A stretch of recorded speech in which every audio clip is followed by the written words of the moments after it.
Montana winter, 1923. The cabin sits against the hillside like it grew there stone and earth, and 50 years of weather pressed into something that looks more natural than built. I stand at the doorway with my grandson Michael beside me, 16 years old, and angry at the world the way only 16 can be angry. His father wants to send him to factory work in Butte, says the boy's trouble won't amount to anything. Same thing my stepfather said about me. I place my hand on the doorframe. The wood is smooth under my palm, worn by half a century of coming and going. Michael doesn't know why I brought him here. Doesn't know what this place means. Doesn't know it saved my life 3 times and might save his now.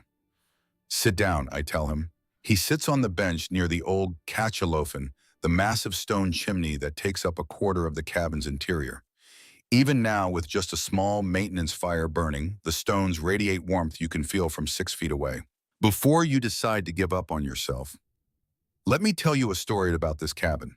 He looks around unimpressed. Just an old man's house to him. Just stones and timber and dirt walls. This cabin, I say, saved my life 3 times. The first time I was 17 years old and had 48 hours left to live. Michael shifts on the bench. I can see it in his eyes. He thinks this is going to be one of those grandfather stories the kind old men tell to feel important. But I didn't bring him here to feel important. I brought him here because he needs to understand something about what a man can build when the whole world throws him away. November 14th, 1873. The Bozeman Trail cuts through Montana territory like a scar, and our wagon train had been following it for 3 months. My stepfather, Jacob Brennan, owned 6 wagons, made his money hauling supplies to homesteaders, and he ran those wagons like a tyrant runs a kingdom. My mother, Catherine, had married him 9 years earlier after my real father died. I was 8 then, didn't have much choice in the matter. By 17, I'd learned everything there was to know about wagon wheels. My father, before he died, had been a wheelwright, left me his manual, 200 pages of technical drawings and notes on wood selection, spoke tension load distribution. That manual was the only thing I owned that mattered. Everything else Jacob provided, and he never let me forget it. We had 2 little girls in the family, Ruth 12, Mary 9, Jacob's daughters from his first marriage. Good girls, but Jacob kept them ignorant on purpose. Said education ruined women, made them uppity and useless. But I remembered my father teaching me to read from that manual, remembered how knowledge felt like power, and I couldn't watch those girls grow up stupid just because their father was afraid of smart women. So I taught them, used my father's wheelwright manual. Taught them letters first, then words, then whole sentences about ash wood and oak and the mathematics of a wheel's circumference. They learned fast the way children do when you don't tell them learning is supposed to be hard. Jacob caught us on November 11th. Ruth was reading aloud about spoke tension when he pulled back the wagon canvas. I can still see his face, not angry at first, worse than angry, disappointed like I'd confirmed something he'd always suspected about me. "I've fed you for 9 years, he said. His voice was quiet, the quiet that comes before violence. Clothed you, given you work, and this is how you repay me, making my daughters think they're better than they are. I should have stayed quiet. At 17, I hadn't learned yet that sometimes silence is smarter than truth. Reading doesn't make them think they're better, I said. Ignorance makes them worse." He hit me, not a slap. A closed fist to the jaw that knocked me sideways into the wagon's wooden ribs. My mother started forward, and he shoved her back so hard she fell. That's when I knew he'd been waiting for an excuse. Knew he'd never wanted me, just tolerated me because my mother came with land rights he needed for his business. "You're not my son," Jacob said. "Never were. Get out of my wagon." "Jacob, please," my mother said from the floor, but she didn't get up, didn't stand between us. That told me everything. "We're in the middle of Montana territory," I said, not arguing, just stating fact. "Then you better start walking." He grabbed my collar, dragged me to the back of the wagon. The canvas flapped in the November wind. Outside, I could see the Bozeman Trail stretching toward mountains that looked like teeth against the sky. "Take your book," he said, shoving my father's manual into my chest. "Since you love it so much." He threw me. Actually picked me up and threw me off the moving wagon like I weighed nothing. I hit the ground hard, rolled in the dust, came up with the manual clutched against my ribs. A blanket landed beside me, tossed as an afterthought. Then the wagon kept moving, didn't even slow down. I stood there in the middle of the trail and watched my mother's face in the back of the wagon getting smaller. She didn't wave, didn't cry, just looked at me until the distance made her disappear. Then I was alone. I tell Michael this part slowly, watching his face. He's listening now, not fidgeting. He knows what it feels like when your own family decides you're not worth keeping. The temperature that afternoon was 15 degrees. I know, because I'd been watching it drop for weeks the way you watch things when you're learning a landscape. 43 miles northeast to Bozeman, the nearest settlement. I had no food, no tools, no weapon. What I had was the clothes on my back, a wool blanket, a knife, small enough to be useless for anything but cutting leather straps, and my father's wheelwright manual. Most people thrown out like that didn't last 3 days. The cold killed you, or the animals, or the simple mathematics of being human in a place designed to kill humans. But standing there in that November dust, I made a decision. I decided that if I was going to die, it wouldn't be because I gave up. It would be because I tried something difficult and failed. There's a difference. The difference matters. I started walking toward the tree line, not toward Bozeman. Toward the lodgepole pines climbing the western slopes toward the creek, I could hear cutting through cottonwoods about 200 yards north. If I was going to survive, I needed water and timber and shelter from wind. The trail offered none of those, so I left it. The creek ran clear and cold, probably spring-fed from higher elevation. I knelt and drank until my stomach ached, then started looking for a place to spend the night. Found a cut bank 30 yards downstream, a place where the creek had carved into the hillside and left an overhang. Not shelter exactly, but a windbreak. It would have to do. I gathered deadfall until I had an armload, then stopped. Stood there holding branches and realized I had no way to make fire. No flint, no steel, no friction bow, no knowledge of how to create fire from nothing. The sun was touching the mountain peaks, and I could feel the temperature dropping, and I understood with absolute clarity that I was about to experience cold like I'd never known. That first night almost killed me. I wedged myself into the cut bank, piled deadfall branches across the opening. To block wind, pulled the blanket over my head. The temperature dropped to 9 degrees by my estimate, cold enough that my fingers went numb, even tucked under my arms. Cold enough that I shook so hard my teeth rattled. I didn't sleep.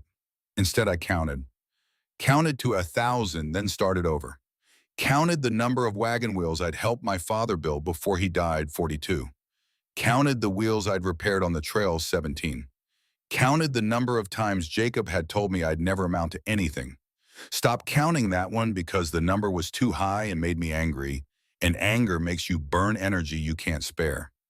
When dawn came gray and bitter, I crawled out of that cut bank, knowing something crucial. Shelter without heat was just dying slower. I spent that first day mapping resources, found where the creek pooled deep enough to maybe hold fish, marked the pines that had died standing there wood dry and ready to burn if I could ever make fire, located a game trail with fresh elk droppings, discovered an outcrop of sandstone that broke into flat pieces when I pried with a stick. By sunset, I still had no food and no fire, but I had a mental inventory of everything within half a mile that might keep me alive. That was something, not much, but something. The second night was colder, 6 degrees. I added more branches to my windbreak and thought about something I'd heard months ago. An old German stonemason named Klaus Hoffmann, traveling with our wagon train back in May. Everyone thought he was crazy because he wouldn't shut up about something called a Kashelofen, a Russian stove, he called it. A masonry heater that could warm a cabin for 18 hours on a single fire. I hadn't thought Klaus was crazy. My father taught me to listen to old craftsmen before they died because they knew things young men didn't. So while everyone else ignored Klaus, I'd listened. Watched him sketch designs in the dirt during evening camps. Watched him try to explain thermal mass and heat retention to people who just wanted him to be quiet. Klaus had died in July. Typhoid fever, 3 days of burning up from the inside, then gone. But before the wagon train split paths in early June, he'd given me something. A small notebook, 50 pages of drawings and German notes about Kashelofen construction. You have an engineer's mind, he'd said. You'll need it in Montana. Cold there kills fools. Don't be a fool. I'd kept that notebook in my coat pocket ever since. Now shivering in a cut bank with no fire and no food, I pulled it out. Couldn't read the German words, but the drawings were clear. a firebox at ground level, smoke channels winding through massive stone structures, heat transferring into masonry that radiated warmth for hours after flames died. Klaus had said conventional fireplaces lost 80% of their heat straight up the chimney. A proper masonry heater kept 70% in the room. At the time, I thought he was just an old man obsessed with staying warm. Now I understood he'd been trying to save lives. Third morning, I got lucky. Found a dead rabbit in the underbrush, looked like a hawk had killed it, but got scared off before eating.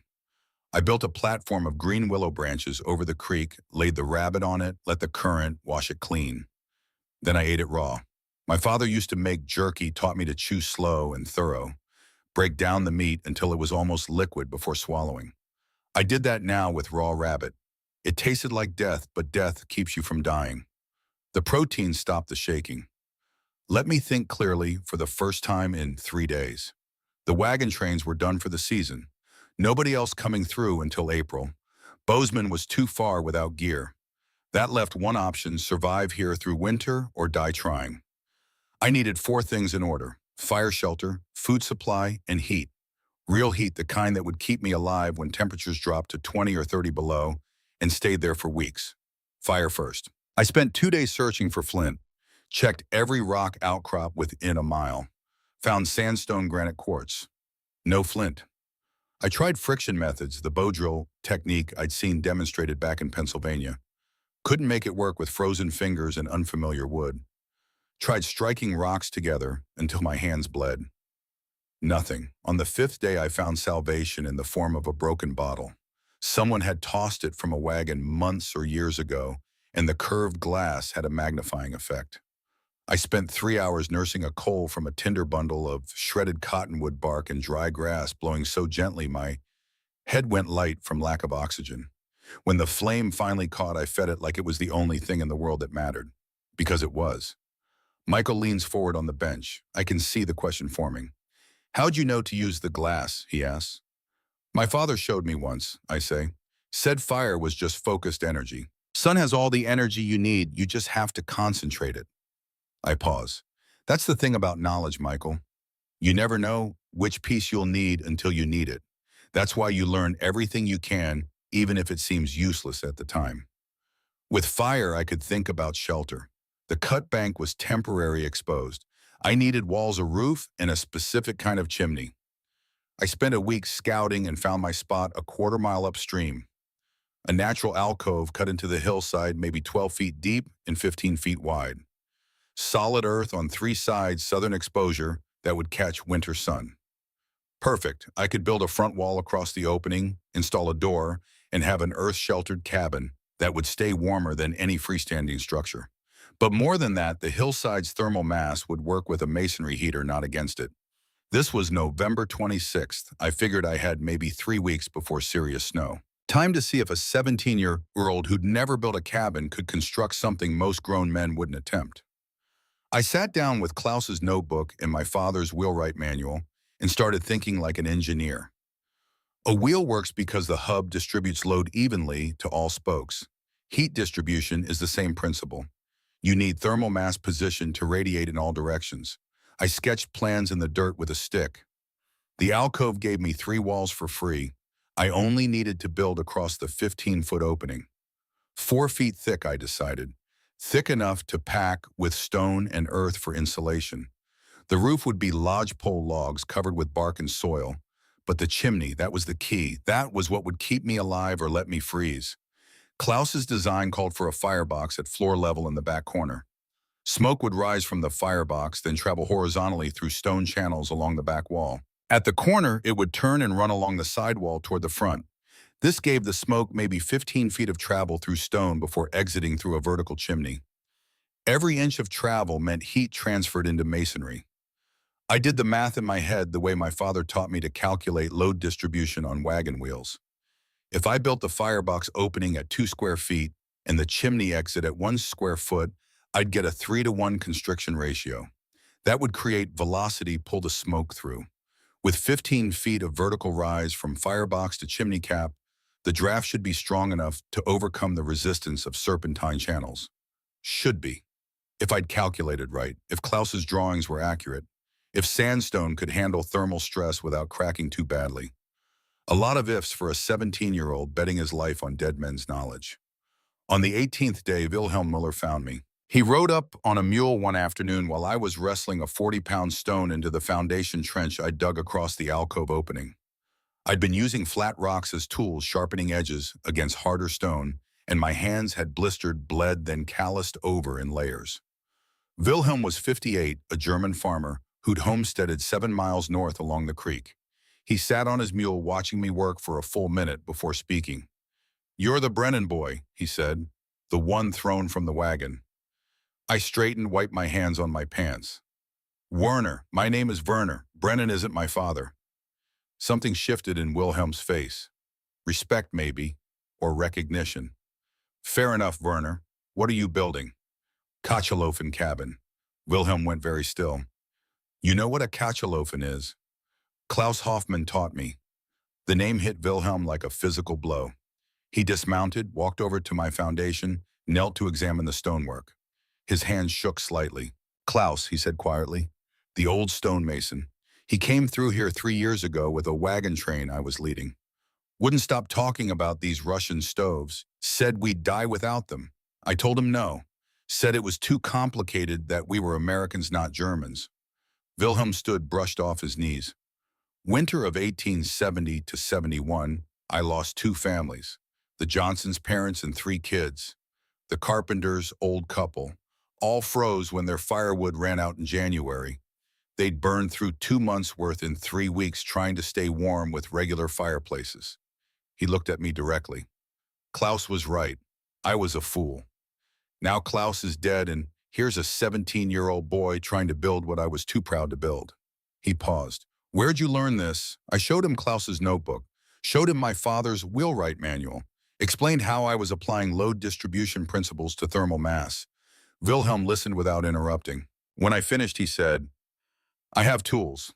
An old axe head with no handle, a broken saw, maybe 12 inches of blade left, some salt pork. I'll bring them tomorrow." "I'll pay you back, come spring," I said. Wilhelm shook his head. "You'll pay me back by surviving. That'll prove Klaus was right and I was wrong. That's payment enough." He mounted his mule, then turned back. "I've been carrying guilt for 3 years, Werner. 2 families, 7 people, dead because I wouldn't listen to a crazy old German.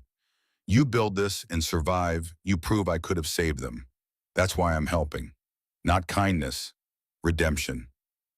He rode off, and I stood there understanding something about human nature. Most people don't help from pure kindness. They help because helping you helps them. Understanding that doesn't make the help less valuable, just makes it more honest.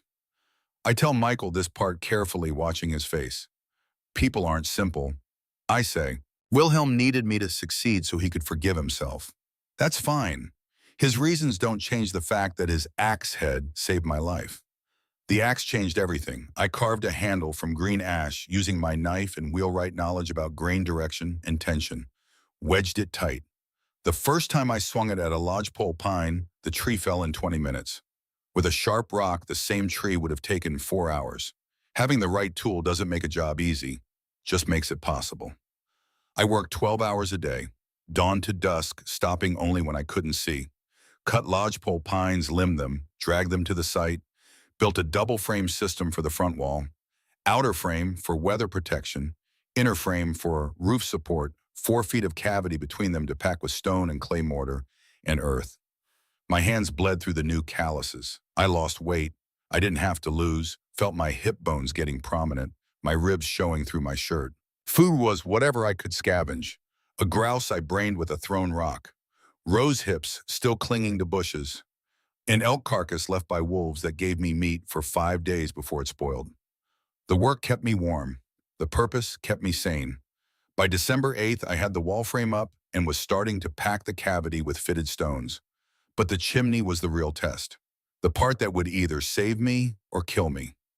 I built the firebox first using the flattest stones I could find, mortaring them tight with creek clay mixed with sand. The opening was 2 feet wide, 18 inches tall, big enough to take substantial wood, small enough to concentrate heat. Then came the channels. First flue rising from the firebox, back then turning horizontal to run along the back wall. At the corner, it turned again, running along the side wall back toward the front.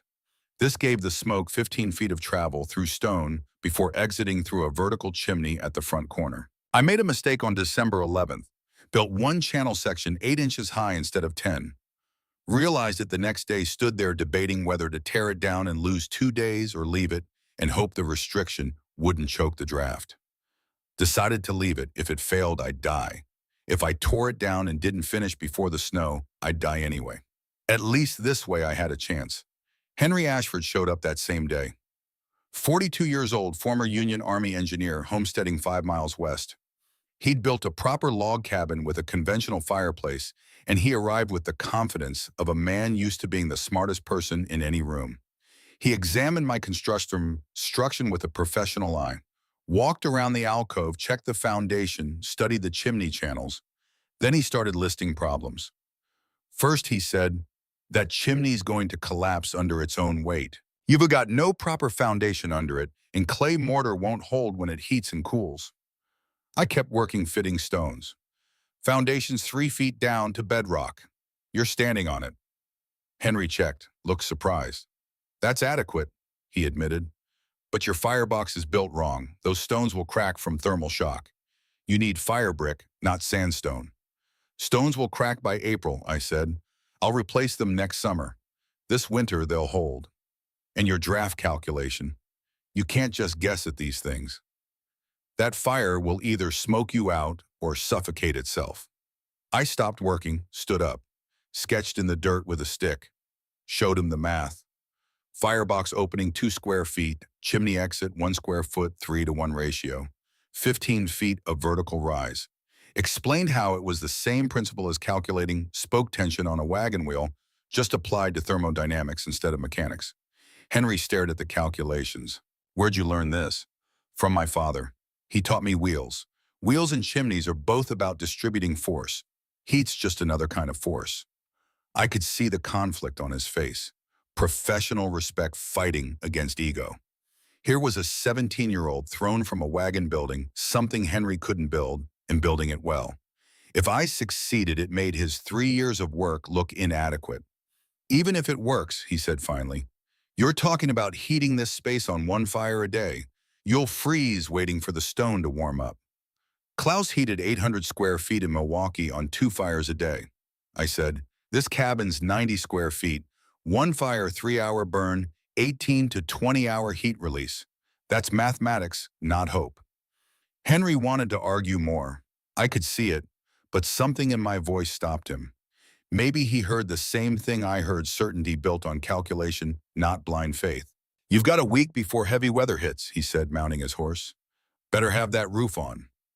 After he left, I stood there realizing what he'd actually said. Not you'll fail, not this won't work. Just better have that roof on. He believed I might succeed, and that terrified him because if I was right, then his whole approach was wrong. I tell Michael about Henry carefully. People resist your ideas not because the ideas are wrong, say. They resist because if you're right, they're wrong, and nobody wants to be wrong, especially men who've built their whole identity on being right. The roof went up on December 14th. Lodgepole logs across the wall frames, then bark, then 8 inches of earth. The weight was enormous, maybe 1,700 pounds, but the earth walls and thick front wall distributed it fine. I left a gap at the front corner for the chimney exit building, the stonework around it. December 15th, the moment of truth. I built a fire in the firebox using dry lodgepole, fed it full, lit it with an ember from the maintenance fire I'd been keeping outside. The smoke rose from the firebox, hit the first channel, and backed up into the cabin. Filled the space with choking gray smoke that stung my eyes and made me stumble outside, gasping. I'd built wrong, all that work, and I'd created a smoke chamber instead of a heater. I sat in the snow thinking through the problem like my father taught me. Diagnosis first. The draft existed, I could feel slight pull, but not strong enough to overcome serpentine resistance. Solution: increase height or decrease resistance. Couldn't decrease resistance, channels were already built. Had to increase height. I climbed onto the roof in falling snow, temperature 12 degrees, and added 18 inches to the chimney using my last good stones and mortar. My fingers went numb. I nearly fell twice, but I got it done. Second attempt, I rebuilt the fire. This time the smoke pulled clean with a sound like wind in a hollow tree, exactly like Klaus had described. I fed that fire for 3 hours, watching the firebox stones begin to radiate heat you could feel from 6 feet away. The channel stones warmed section by section as smoke transferred thermal energy into mass. By noon, the entire chimney structure was warm to the touch. By sunset, it was radiating enough heat to bring the cabin temperature to 48 degrees, while outside it dropped towards zero. I banked the coals, closed the firebox with a flat stone to trap heat, and settled onto my sleeping platform of lashed poles covered with pine boughs. Through the night, that chimney mass radiated steady warmth. I woke at midnight, reached out in darkness, touched the stones. Still 90 degrees. Woke again near dawn. Cooler now, maybe 70, but the cabin temperature had held around 38 degrees all night with no new fuel. Outside, Wilhelm told me later it had dropped to 6 below zero. I'd survived the night warmer than I'd been in a month, using a fraction of the wood a conventional fireplace would require. The Kachelofen worked. Klaus had been right about everything. That morning, 17 years old, sitting in a cabin I'd built beside a fire that had died 10 hours before still warm, I cried, not from fear, from pride. I look at Michael now, here in this same cabin, 50 years later. The stones around us are the same stones I fitted with frozen hands at 17. They're still here, still holding. The cabin saved my life that winter, I tell him. But December was just the beginning. January brought the real test, the blizzard that should have killed me. And then February brought something worse than cold, brought hunger so bad I wrote my own death message. I walk to the chimney, pull out the old piece of bark I've kept for 50 years. The charcoal writing is faded but readable. I hand it to Michael. Read it, I say. He reads aloud. Thomas Werner, age 17, built Kachelofen cabin December 1873. Chimney works 74% efficiency. Tell Margaret Thorne the design. She'll teach others. I wrote that, I tell him, on February 14th, 1874, when I thought I was dying. Not from cold, from starvation. Even when I thought I had hours left, I was thinking about teaching, about passing knowledge forward. Because that's what Klaus did for me. That's what my father did. That's what matters. Michael looks at the bark, then at me. What happened? How'd you survive? That, I say, is a longer story. But the point is this: the cabin kept me warm, but warmth doesn't keep you alive if you have nothing to eat. And teaching doesn't matter if you die before you can pass it on.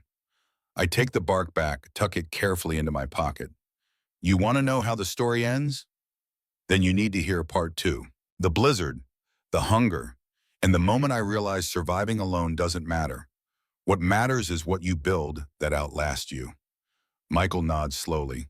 He's not fidgeting anymore, not looking away. He's leaning forward, invested the way people lean forward when a story hooks them somewhere vital. Tomorrow, I tell him, come back tomorrow. I'll tell you about the 3 days that nearly killed me and the lesson that saved 43 families. I pause. But tonight you go home and think about something. Jacob threw me away because I taught his daughters to read. Your father wants to throw you away because you fought back against a bully. We're both being discarded for refusing to be less than we are. I place my hand on his shoulder. Question is, what are you going to build to prove them wrong? I watch him walk away through the snow, his footprints dark against white. Tomorrow I'll tell him about the blizzard, about Henry bringing food when I was dying, about Margaret and the teaching that spread through the valley like fire through dry timber. But tonight I've given him enough, given him the first piece, the thrown boy, the impossible build, the moment when knowledge from a dead German and a dead father combined to create something that would stand for 79 winters and counting. I close the cabin door and sit beside the chimney. The stones are warm under my palm, always warm.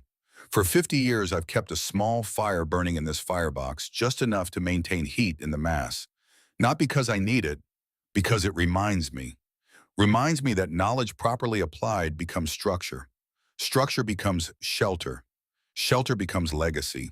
And legacy is the only thing that matters when you're 67 and looking back at 50 years. Klaus Hoffmann.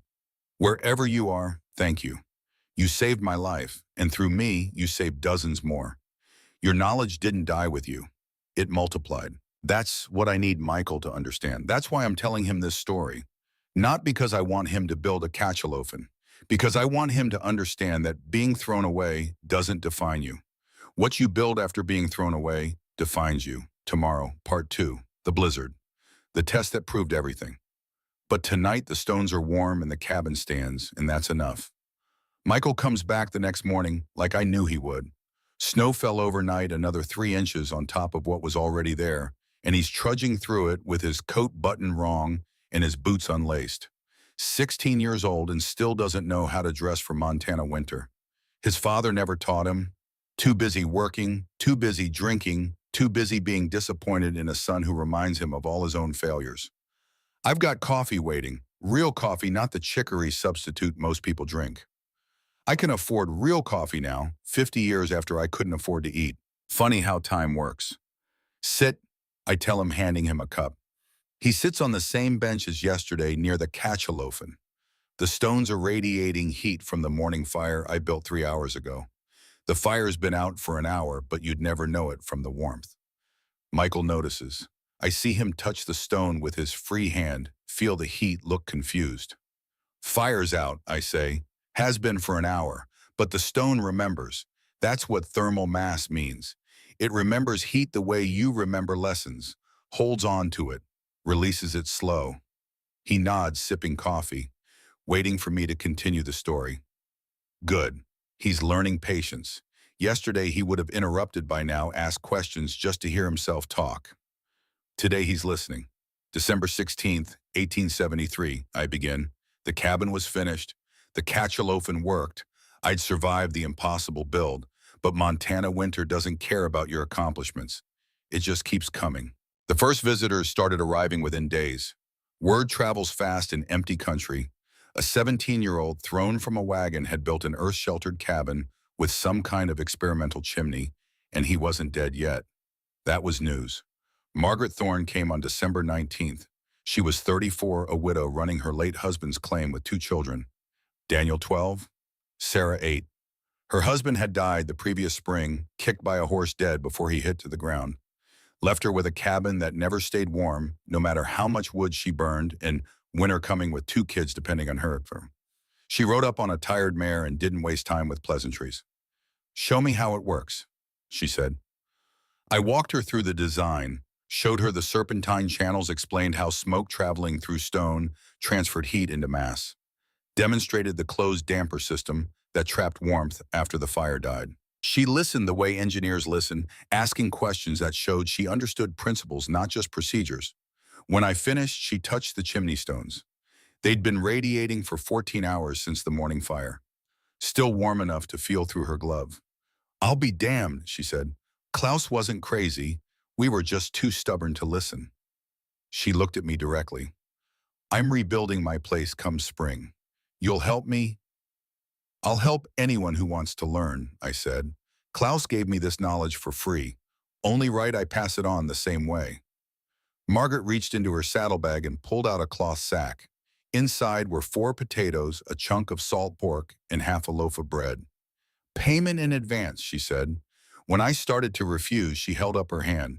Not for teaching, for surviving. You're proof the design works. That's worth something. After she left, I sat in my cabin holding that bread and understood something important. I wasn't just a boy who'd survived anymore. I was a teacher. Someone who held knowledge other people needed. That changed everything. Changed how I saw myself. Changed what I thought I was worth. Wilhelm stopped by on December 23rd with more supplies. Cornmeal, beans, dried apples. "Merry Christmas," he said gruffly, then left before I could thank him properly.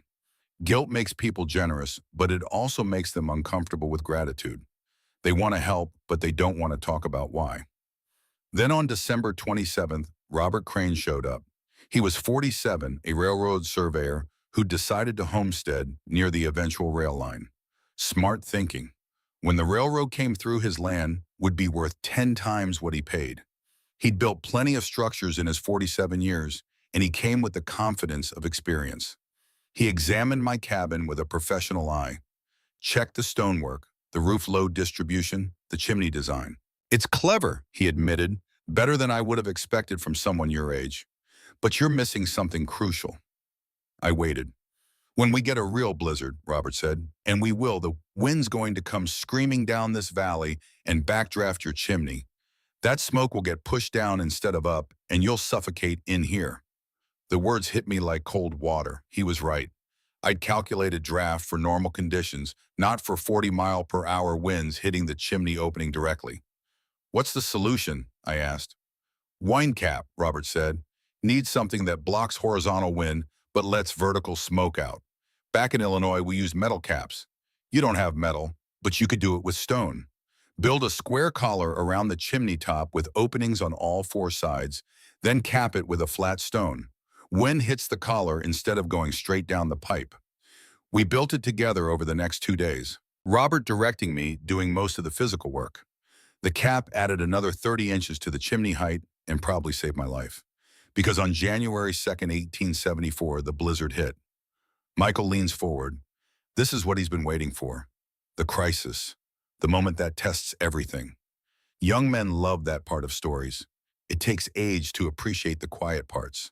The building parts, the parts where nothing dramatic happens, but foundations get laid. I was ready for winter. Thought I was anyway. Had 2 weeks of firewood stacked inside the cabin. Had dried elk meat, cornmeal, beans. Had a structure that kept me warm on minimal fuel. What I didn't have was any real understanding of what Montana winter could do when it decided to kill you. The sky that morning was purple-gray, the kind of color that makes animals nervous. Wilhelm rode by around 10 in the morning. Big storm coming, he said. Maybe 3 days. You have enough wood? I showed him my supply. He nodded. Stay inside when it hits. Don't try to go out for anything. People die in whiteouts 10 feet from their own doors because they can't see to get back. By noon, the temperature had dropped from 22 degrees to 10. By 2 in the afternoon, it was 0. By 4, it was -5 and the wind was picking up. By 6, it was -15 and the first snow was falling. I fired the chimney for 4 hours that afternoon, burning it hotter than I ever had. Loaded the thermal mass to maximum capacity. By the time I sealed the door with packed snow and rags, the cabin temperature was 55 degrees and the stones were too hot to touch barehanded. The blizzard arrived like a freight train that never passes. Wind hit the cabin at maybe 40 miles per hour, shaking the walls, testing every joint in the log frame. Snow came horizontal, 3 feet in 4 hours and still coming. The sound was constant, a roar that made thinking difficult and sleeping impossible. I couldn't see 2 feet outside the hide-covered windows. The world beyond my walls had disappeared into white chaos. Temperature kept dropping. -15 became -22. -22 became -26. By midnight, it was -31 degrees outside, and the wind hadn't stopped. Inside the cabin held at 42 degrees. The chimney mass was doing exactly what Klaus said it would, absorbing heat for hours, releasing it slow and steady. I could lean against those stones and feel warmth soaking through my clothes into my skin. 73 degrees of difference between inside and outside, maintained by nothing but stones holding heat from a fire that had died 6 hours ago. But the noise, the constant howling that sounded like something alive and angry trying to get in. That was the hard part, not the cold, the isolation. The sense that the entire world had shrunk to 90 square feet of warm space surrounded by infinite killing cold. I couldn't open the door. The snow had packed against it, frozen solid. I was sealed in with water from melting snow food for maybe 5 days if I rationed hard and heat from the mass heater. Every 20 hours, I'd fire the chimney again, one careful burn, watching the cabin temperature fluctuate between 38 and 52 degrees. On the second day around noon, I heard a loud crack from above. The roof. Something had hit it, or it was failing under snow weight. I stood there staring up at the earth-covered logs, trying to calculate load. 1,700 pounds of roof, now maybe another 1,000 pounds of snow on top. Was it too much? Would the frame hold? If it collapsed, I'd be buried alive in my own shelter. The crack didn't repeat. Whatever had happened, the structure held. But I spent the rest of that day doing push-ups and sit-ups, partly to stay warm, partly to keep from thinking about being crushed. Day 3, the wind finally stopped. The silence was shocking after 72 hours of constant roar. Temperature was still -28, but the air was still. Dead calm. I started digging at the door with a flat piece of wood pushing snow, compressing it, making a tunnel. Took 2 hours to break through to outside. Brilliant sunshine. Air so cold it burned my lungs. The valley was transformed, snowdrifts 10 feet high in places. The creek frozen solid under 3 inches of ice. Pine trees bent under snow, weight some snapped completely. And my cabin earth sheltered and solid standing exactly as I'd built it. Wilhelm showed up the next day. His face was grim. "You made it," he said. There was respect in his voice, but also sorrow. The Johnsons didn't. The name meant nothing to me. Hushaue, family homesteading, 4 miles south. Parents, 2 kids, 5 and 7 years old. Wilhelm looked older than he had a week ago. Found them yesterday. Frozen. All 4 of them. The words didn't process at first. Then they did, and I felt sick. They had a conventional fireplace, Wilhelm continued. Burned through 2 weeks of wood in 2 days trying to stay warm. Ran out on day 3. Temperature in their cabin dropped to -10. Hypothermia took them overnight. We found them huddled together, kids wrapped in their parents' arms. He showed me the numbers later. The Johnsons had burned roughly 75 logs in 2 days. I'd burned 18 logs in 3 days. 4-to-1 efficiency advantage. They'd died. I'd lived. Same storm. Same cold. Different knowledge. I tell Michael this part slowly, watching his reaction. He's young enough to think death is something that happens to other people, old enough to understand it's real. That's when I learned something crucial. I say, surviving wasn't enough. Wasn't. I had a responsibility to teach. Klaus tried to teach and people didn't listen. The Johnsons died because they didn't know to ask. Knowledge died with Klaus because we were too proud to learn. I decided right then I'd teach anyone who asked. For free. Klaus's knowledge didn't belong to me. It belonged to everyone who needed it. But December's blizzard tested the cabin. January and February tested me. Food started running low in mid-January. I was down to 1 meal a day by the 18th. Cornmeal mush and whatever I could trap. I'd set snares along the creek and caught 3 rabbits over 2 weeks. Not enough. Not nearly enough. My weight dropped. Started at maybe 160 down to 152 after construction, down to 145 by late January. Then came the warm spell. February 8th, temperature rose from -5 to 25 degrees. The surface snow melted. I thought I could forage, find frozen berries, old nuts, something. Instead, that night a cold snap hit. Dropped to -18 overnight. Everything froze into a sheet of ice. The game disappeared, locked under that ice layer. My snares caught nothing. By February 12th, I was out of food completely. No cornmeal, no dried meat, nothing. I tried boiling pine bark. Bitter and useless. Tried chewing leather scraps from my boots, got nothing. My weight dropped to maybe 135. 25 pounds lost in 3 months. I could see my ribs clearly. My hip bones were prominent. My hands shook when I tried to work. February 13th, I was too weak to gather wood. Couldn't fire the chimney. The temperature outside dropped to -12. Inside, with no fire for 36 hours, it dropped to 26 degrees overnight. I wrapped myself in the blanket and lay against cooling chimney stones, understanding with absolute clarity that I'd survived winter's worst cold only to die during the thaw. The irony was sharp. I'd built a perfect heating system, but you can't heat yourself without fuel. Can't get fuel without food. Can't get food without energy. The loop had closed. I was trapped inside my own success, warm enough not to freeze, but too weak to save myself. February 14th, I accepted it. Took a piece of bark and wrote with charcoal, Thomas Werner, age 17, built Kakelofen cabin, December 1873. Chimney works 74% efficiency measured. Tell Margaret Thorne the design. She'll teach others. I propped it against the chimney, lay down, closed my eyes. Even dying, I was thinking about teaching, about passing knowledge forward, because that's what mattered. Not that I'd survived, that others would survive after me. That afternoon, Henry Ashford kicked in my door. I barely registered it, was somewhere between sleep and unconsciousness. Heard the door crash open, felt cold air rush in, heard footsteps. Henry's voice saying something I couldn't process. Then he was lifting me, propping me against the wall, forcing something into my mouth. Water, then broth, then small pieces of meat. When I could focus, I saw he'd brought supplies. An elk haunch, maybe 40 pounds of meat, a sack of beans, cornmeal, enough to last weeks. "You were right about the chimney," Henry said. His voice was gruff, uncomfortable. "I'm adapting the design for my place. Figured you earned payment for the engineering lesson." He paused. "Also can't let you die. Would make me look bad since I said you'd fail." He left before I could respond. Just dropped the supplies and walked out into the February cold. But I understood what he'd done. He'd set aside his ego long enough to save my life. That's harder than it sounds. Ego kills more people than cold ever does. I cooked meat that night, eating slowly because my stomach had shrunk.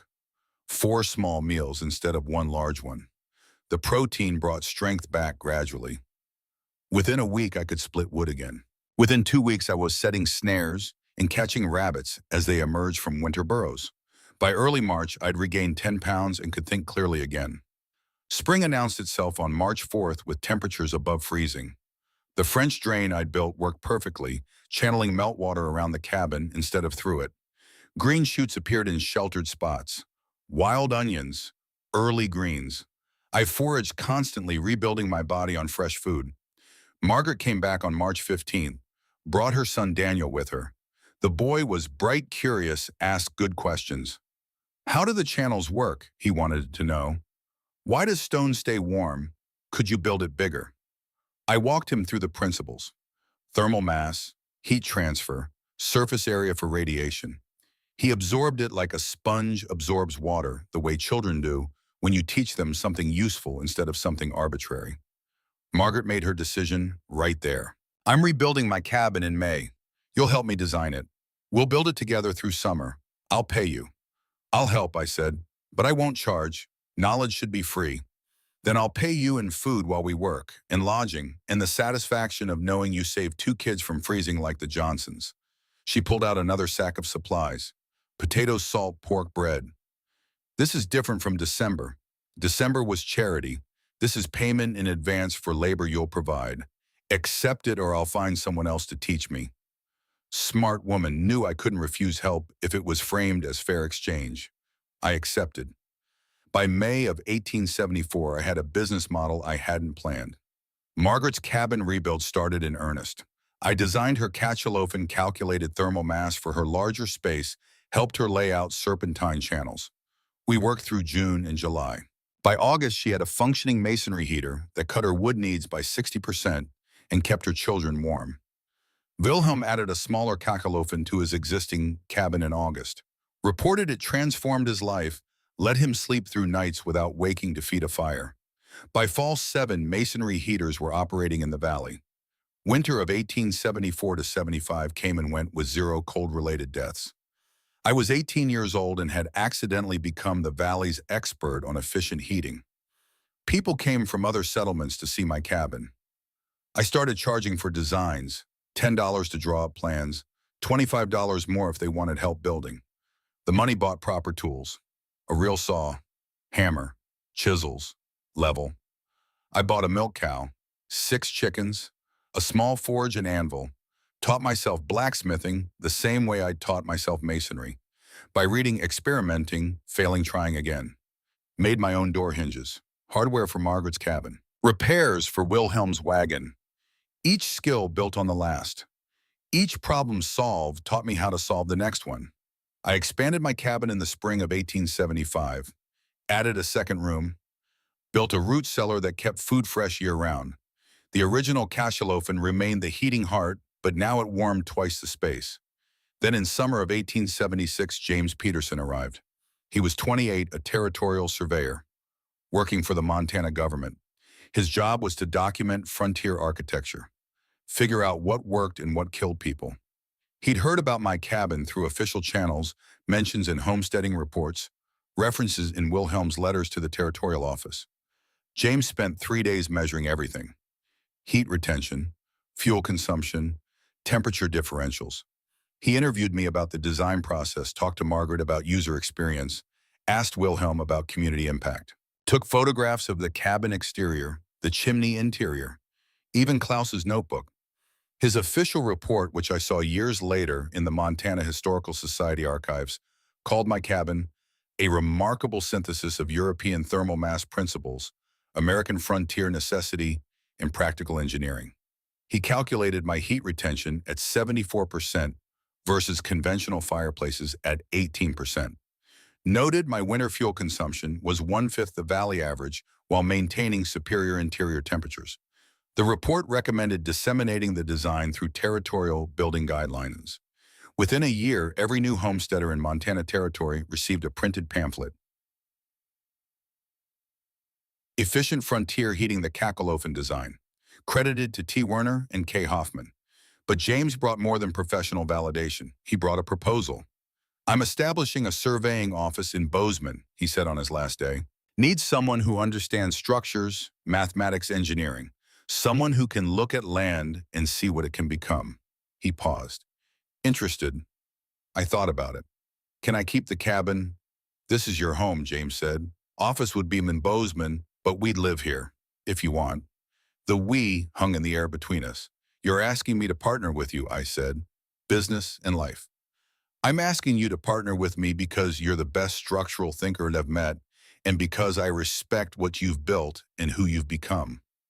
James met my eyes. "Not rescue, partnership. Equals." I accepted. I tell Michael this carefully. Watch his face as he processes it. Young people today understand these things differently than my generation did. Better, I think, more honest. James and I ran that firm for 43 years, I say. Designed cabins, barns, public buildings all over Montana. Specialized in efficient heating. Made good money. But more than that, we were happy. Built a life together. Adopted 2 boys who'd lost their parents to frontier hardships. Raised them here in this cabin, teaching them everything Klaus taught me. Michael nods slowly. "What happened to him, James?" "Pneumonia, 1921. He was 73. Died in that room there." I point to the door. "In his sleep, peaceful. We'd had 44 years together. That's more than most people get." I walk to the window. Outside, snow is falling again. Always falling in Montana winter. By 1880, 43 families in this valley were using Kakelofen designs. The winter death rate dropped from 12% to 2% over 6 years. Klaus Hoffman's crazy ideas filtered through a 17-year-old boy's desperation changed the mathematics of survival in Montana Territory. I turn back to Michael. That's the second part of the story. The blizzard that tested the cabin. The starvation that tested me. The teaching that multiplied knowledge. And the partnership that gave me a life worth living. Michael is quiet for a long moment. Then, what's part 3? Part 3, I say, is about legacy, about what happens when you live long enough to see the results of your work, about the cabin standing for 79 years and counting, about knowledge multiplying through generations. I pause. And about what I'm going to give you before you leave here, before you decide whether to go to that factory or build something that matters. I can see the question forming on his face, but I hold up my hand. "Tomorrow," I say, "come back tomorrow, one more day, then you'll have the whole story. Then you'll understand why I brought you here." He nods, stands, pulls on his coat. At the door, he stops. "Grandfather, did you ever see your mother again? After Jacob threw you out?" The question catches me off guard. I haven't thought about that in years. "Once," I say, 1879. She came to Bozeman, heard I was there. Found me at the surveying office. She was 50 by then, looked 70. Jacob had died in a wagon accident 4 years earlier. She wanted to know if I'd forgive her. "Did you, Dom?" I told her there was nothing to forgive. She'd made her choice, I'd made mine. Her choice led to a hard life with a man who died leaving her nothing. My choice led to this. I gesture around the cabin. She cried, said she was proud of me. I told her pride from someone who didn't fight for you doesn't mean much. I pause. She died 6 months later. Consumption. I paid for the funeral, not because I forgave her, because it was the right thing to do. Michael absorbs this. That's cold, grandfather. That's honest, I correct. There's a difference. Love without action is just words. She loved me maybe, But she didn't fight for me. That taught me something important about what love actually means. He leaves and I watch him trudge through the snow again. Tomorrow I'll tell him the final part. The legacy, the 79 years, the knowledge multiplying through time. And then I'll give him Klaus's notebook and my father's manual and send him out to build whatever he's going to build. But tonight I sit by the chimney again. The stones are cooling now, down to maybe 80 degrees, but still warm enough to feel. I built this chimney at 17 with frozen hands and dead men's knowledge. It's kept me warm for 50 winters. Will keep someone warm for winters after I'm gone. That's what matters. Not that I survived, not that I succeeded, that what I built outlasts me. That knowledge doesn't die when the teacher dies. That Klaus's voice still echoes through these valleys in every cabin that stays warm on minimal wood. Tomorrow Michael will understand.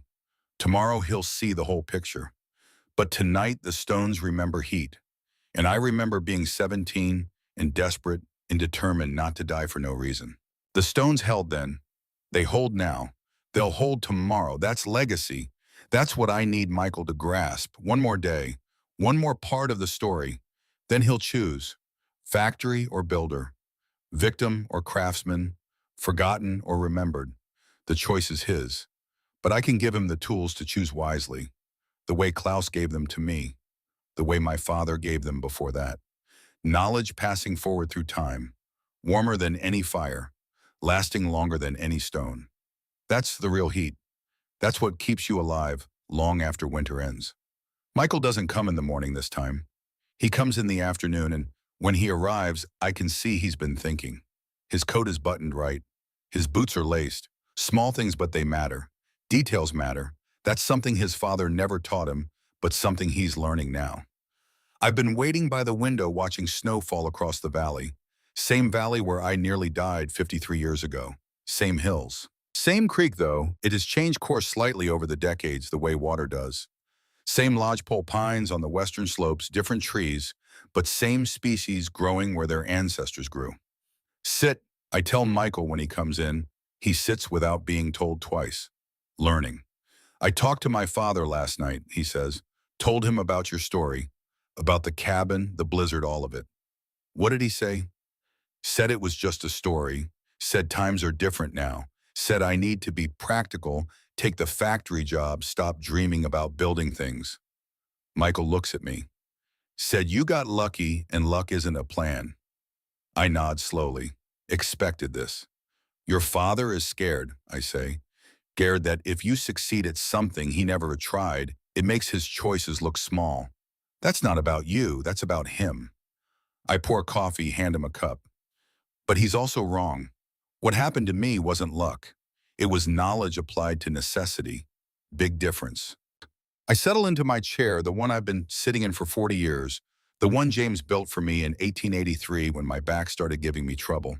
The wood is smooth from decades of use. Everything in this cabin is smooth from use. Worn, but functional. Like me.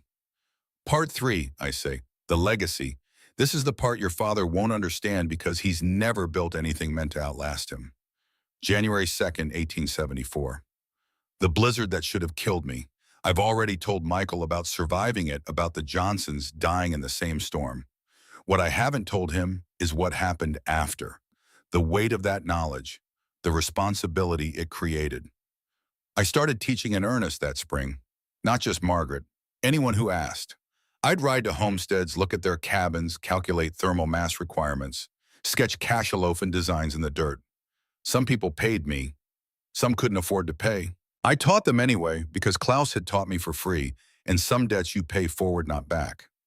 By summer of 1874, I had a pattern. Spring and summer for building, helping families construct masonry heaters before winter came. Fall for my own work, expanding my cabin, improving my forge skills. Winter for planning drawing designs, refining calculations. The railroad came through in September like Wilhelm predicted. They needed a cook for the construction crew, 30 men laying track 12 hours a day. Robert Crane vouched for me. $25 a month, huge money for an 18-year-old. I took the pound and saved every dollar and spent evenings teaching the crew about cachalofens. 2 of those railroad men built their own masonry heaters at their claims. They taught others. Knowledge spreading like ripples in water, moving farther from the source but carrying the same information. By 1875, 7 cachalofins in the valley.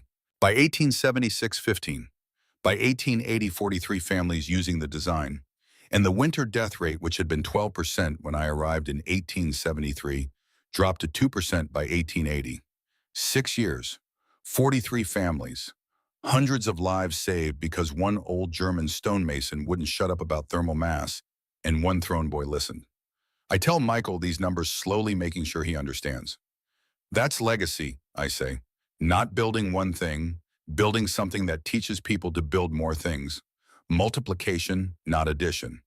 But the real validation came in summer of 1876 with James Peterson's official report, when the territorial government started distributing pamphlets about cachalofin design to every new homesteader. That's when I knew Klaus's knowledge had become permanent, institutionalized. It would outlive me now, encoded in official documents taught in homesteading courses, built into the fabric of how Montana Territory thought about winter survival. James and I started our surveying and architecture firm in 1877. I was 21. He was 29. We were good at it, both of us. James understood land, could read topography like other people read books.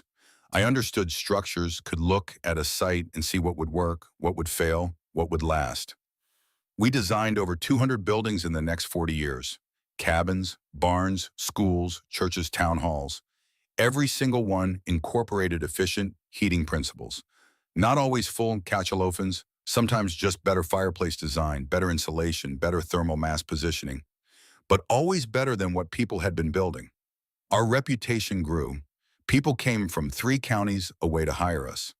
We made good money, but more than that, we made things that lasted. That mattered more.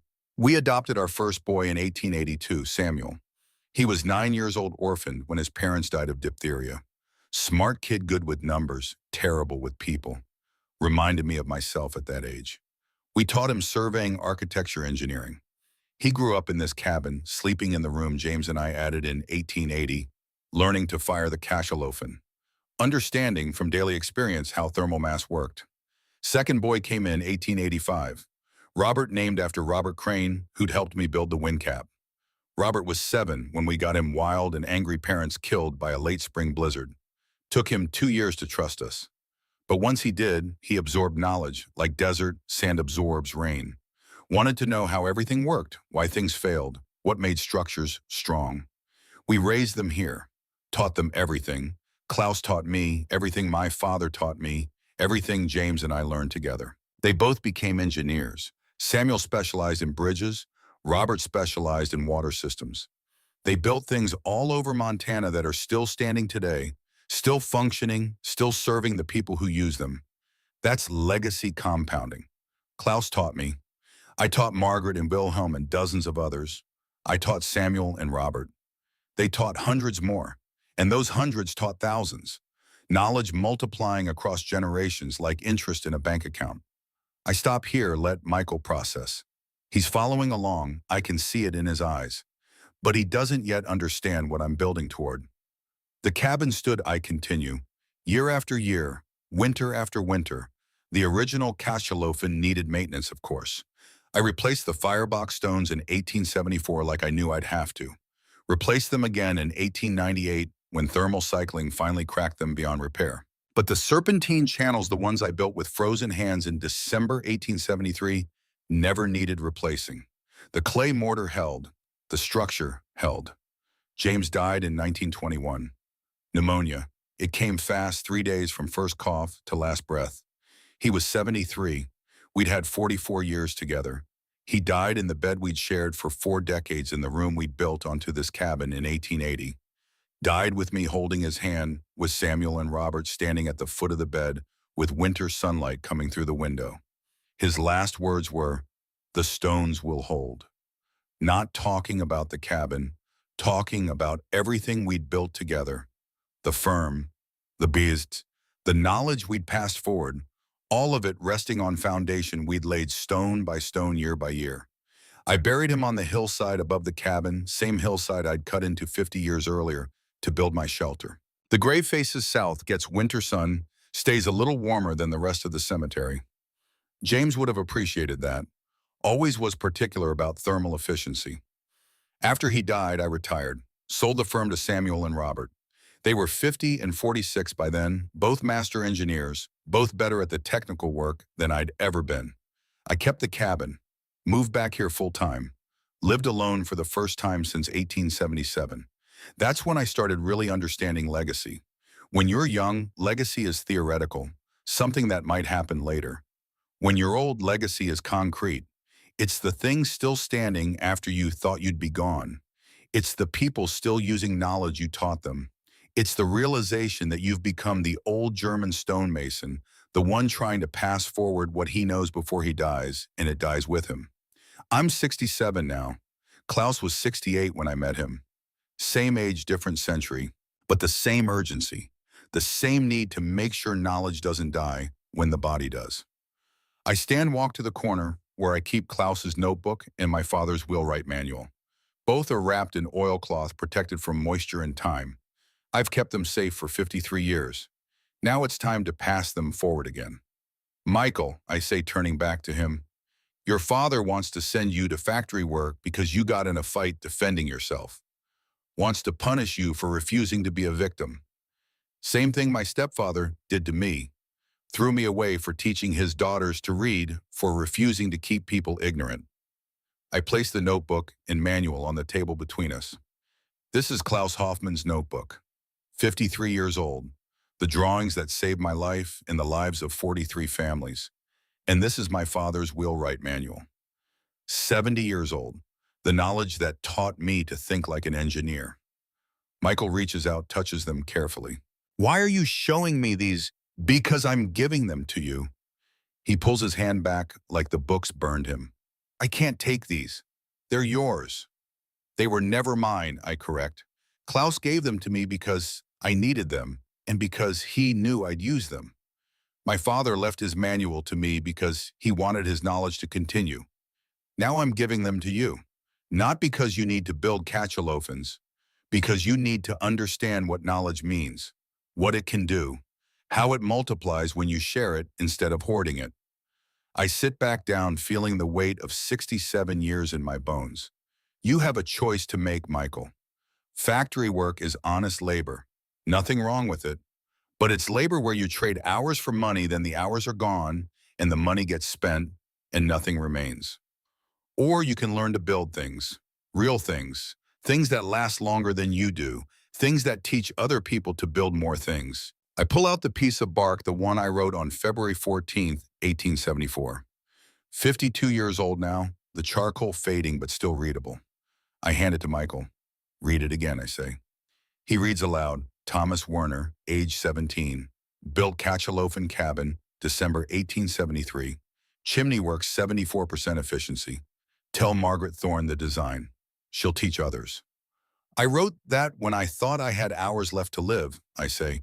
Starving, too weak to stand. And what was I thinking about? Not survival, teaching, making sure the knowledge didn't die with me. That's what mattered then. That's what matters now. I lean forward. The cabin is 79 years old, Michael. 79 winters. The stones I placed with frozen hands when I was 17 are still here. Still holding. Still warm. In 79 more years, I'll be gone. You'll be gone. But these stones might still be here. That's what legacy means. Building things that outlast you. Michael is quiet for a long time. Outside, the snow has stopped. Late afternoon sun breaks through clouds, hits the hillside, makes the snow sparkle like broken glass. Beautiful and cold at the same time. Montana in a single image. What happened to your stepfather? Michael asks finally. Jacob, did you ever see him again? I shake my head. Died in 1875. Wagon accident in Wyoming. Axle broke, wagon rolled, crushed him. He never knew I survived. Never knew I became a master builder. Never knew the useless boy he threw away saved 43 families from his same fate. I pause. Best revenge isn't proving them wrong. It's building something so good they become irrelevant. Michael nods slowly. My father said times are different now. Times are always different, I say. Technology changes, culture changes, but principles don't change. Thermal mass worked in ancient Rome, worked in 1873, works now. Knowledge applied to necessity creates solutions. That doesn't change. Your father is scared because he never learned to build anything permanent. Don't let his fear become your ceiling. I stand again, walk to the cachaloaf and place my hand on the stones. They're warm, maybe 85 degrees, radiating heat from the fire I built 6 hours ago. The fire is long dead, but the heat remains. Always remains. This chimney, I say, represents everything I'm trying to teach you. It's not just stones, it's knowledge from a dead German stonemason, filtered through a desperate boy's hands, tested by winter, that should have killed him, proven by 5 decades of functioning exactly as designed. It's Klaus Hoffmann's voice still speaking. It's my father's principles still working. It's James Peterson's validation still standing in archives. It's 43 families who didn't freeze. It's Samuel and Robert and their children and their children's children, and all carrying forward some piece of what started here. I turn back to Michael. That's legacy, not what you accomplish. What you set in motion that continues after you are gone. Michael picks up Klaus's notebook, opens it carefully. The pages are yellowed, the German script faded, but the drawings are still clear. Firebox designs, channel layouts, thermal mass calculations. I can't read German, he says. Neither could I say. But the drawings are clear, the numbers are universal, and now you have something that Klaus didn't give me. You have me, still alive, still able to teach, still able to answer questions. I pause. For a few more years anyway. I'm 67. Klaus died at 68. I'm on borrowed time. So if you want to learn, now is when you learn. He closes the notebook, looks at me directly. What do you want me to do, grandfather? I want you to choose, I say, really choose. Not let your father choose for you, not let fear choose, not let anger choose. I want you to decide what you want to build with your life, then build it. Factory work. Fine if that's what you choose, but choose it because it's right for you, not because someone who gave up on himself thinks you should give up too. I walk to the door open. It look out across the valley. The sun is setting now, painting the snow pink and gold. Same colors I saw the first night I spent in the cut bank, terrified and freezing and counting things to stay sane. The cabin will be yours someday, I say. I'm leaving it to you in my will. Not to your father, to you, because your father would sell it or tear it down and you might understand what it means. I turn back, but that's years away. Right now, today, I'm giving you those books, and I'm making you an offer. Michael waits. Stay here this spring and summer, Idisi. Learn what I know, surveying, architecture, stonework engineering. Learn to read land, understand structures, calculate loads and stresses in thermodynamics.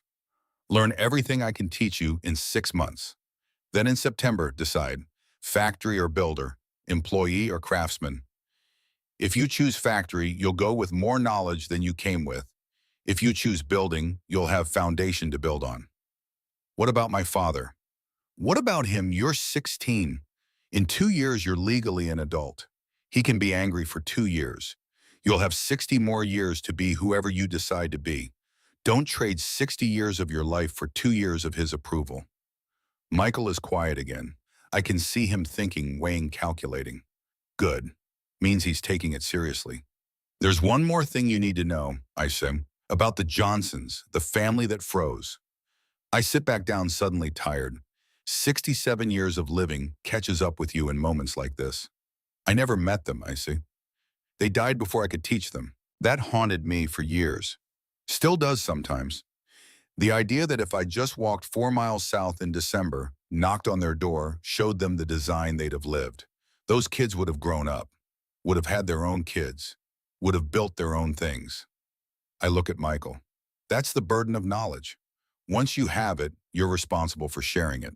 Not because you'll get credit, because people die without it. The Johnsons died because Klaus's knowledge didn't reach them in time. How many other families died across Montana that winter because information moved too slowly? How many died the winter before, the decade before? I lean forward. That's why I'm giving you these books, why I'm offering to teach you. Because knowledge sitting in one old man's head dies with that old man.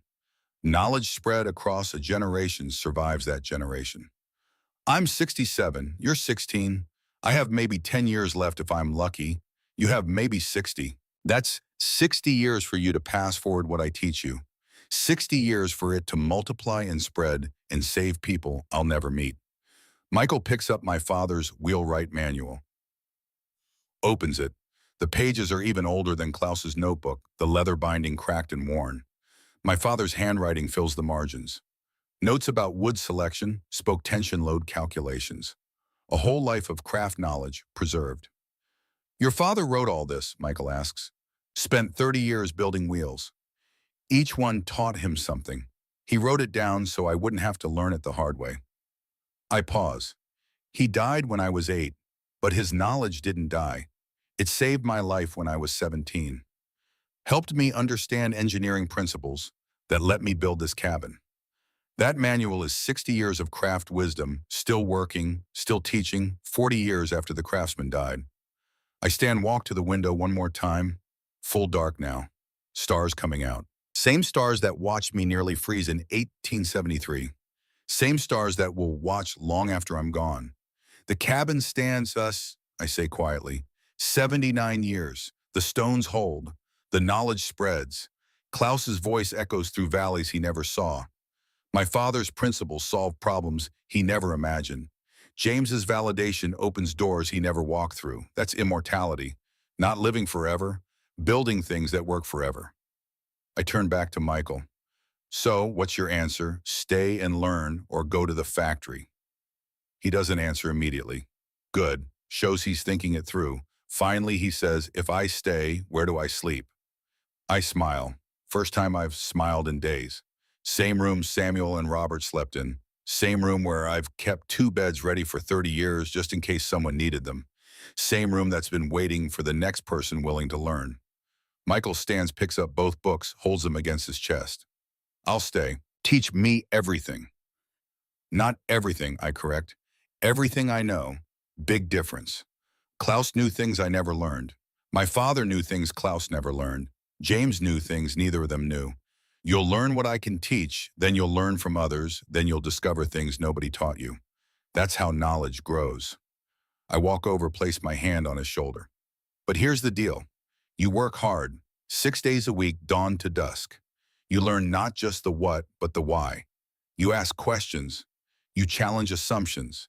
You think like an engineer, not like someone following instructions. And when you know enough to teach, you teach. Free or paid doesn't matter. But you teach. That's the bargain. That's how this works. I understand, Michael says. Good. I squeeze his shoulder, let go. Tomorrow we start. Tonight you go home, tell your father your decision. He'll be angry. Let him be angry. His anger is about his choices, not yours. You're choosing to build. He chose to give up. That's on him, not you. Michael nods heads for the door. At the threshold, he stops, turns back. Grandfather, why did you really bring me here? It wasn't just about the cabin, was it? Smart kid, seeing past the surface? No, I admit, it was about you seeing what's possible when someone refuses to stay thrown away. Your father is trying to throw you away, same as Jacob tried with me. Factory job for a fighter is just another way of saying you're not worth investing in, not worth teaching, not worth believing in. I brought you here so you'd know that's a lie. You're worth all of it, but only you can prove it. I can teach you. Can't make you learn. Can't make you build. Can't make you choose craft over convenience. I pause. I brought you here so you'd understand that being discarded doesn't define you. What you build after being discarded defines you. Jacob discarded me 79 years ago. This cabin is my answer to that. It's still standing, still warm, still teaching. Jacob is 79 years dead and forgotten. I'm still here, still relevant, still passing forward what matters. Michael nods slowly. The stones will hold. The stones will hold, I confirm. James's last words now becoming Michael's first lesson. He leaves and I'm alone again. The cabin settles around me, familiar creaks and sounds, the whisper of wind around the chimney cap, the soft tick of cooling stones. Home. Has been for 53 years, will be until I die. Then it will be Michael's, then someone else's. But always it will stand, always it will teach. I sit by the cachalofen one more time, place both hands on the warm stone, feel the heat that's been radiating from this thermal mass for 79 years. Heat from fires I built, heat from fires Samuel built, heat from fires Robert built, heat from fires James built. All of it absorbed into stone, released slow and steady, keeping the cold at bay. Tomorrow, I'll start teaching Michael. Surveying first. How to read topography. Understand drainage. See what land can support. Then architecture. How to design structures that work with nature instead of fighting it. Then stonework. How to select fit mortar build. Then engineering. How to calculate loads, stresses, thermal dynamics, all of it. Same progression Klaus used with me. Same progression my father used. Same progression that works because it builds foundation before adding complexity. Michael will learn fast. He's got the aptitude, the anger that drives learning, the need to prove something. Same things I had at 16. Same things that turned desperation into discipline and fear, into focus, weakness, into strength. By September, he'll know enough to choose wisely.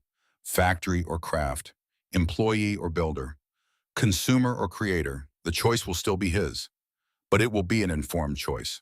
That's all any teacher can provide. Information, context, options. The student has to choose, but I think I know what he'll choose. Saw it in his eyes when he held those books. Saw the same thing Klaus probably saw in my eyes 53 years ago. The hunger for knowledge that matters. The need to build things that last. The understanding that legacy is the only immortality humans get. The cabin will stand. The stones will hold. The knowledge will spread. Klaus to me to Margaret, Wilhelm, Samuel, Robert. Hundreds of others, them to thousands more, thousands to tens of thousands, compounding across generations like fire spreading through dry timber. That's the real heat, not the fire in the firebox. The fire of knowledge spreading from mind to mind, generation to generation, building and teaching and building again. I'm 67, Klaus's age. The age where you stop worrying about accomplishment and start worrying about legacy. What will remain when I'm gone? What will continue? What have I set in motion that doesn't need me to keep moving? The answer surrounds me. This cabin, these stones, the designs and territorial archives, the buildings Samuel and Robert created, the families who stayed warm, the knowledge still spreading. Enough. It's enough. I've done what Klaus asked, learned fast enough, worked hard enough, taught generously enough. The knowledge didn't die with him, won't die with me, will keep spreading long after my name is forgotten. That's legacy, not being remembered. Creating things that continue whether anyone remembers who created them or not. The Cacolophon doesn't know my name, doesn't care, just keeps working, keeps radiating, keeps proving that thermal mass properly applied defeats cold more efficiently than combustion alone. Simple principle, profound implication, knowledge that saves lives. That's what I'm giving Michael tomorrow, not just technical skills. The understanding that what you know becomes what you build, becomes what you teach, becomes what survives you. Everything else is temporary. Buildings fall, money gets spent, reputations fade, but knowledge shared freely and taught well becomes immortal. The stones will hold, they always do.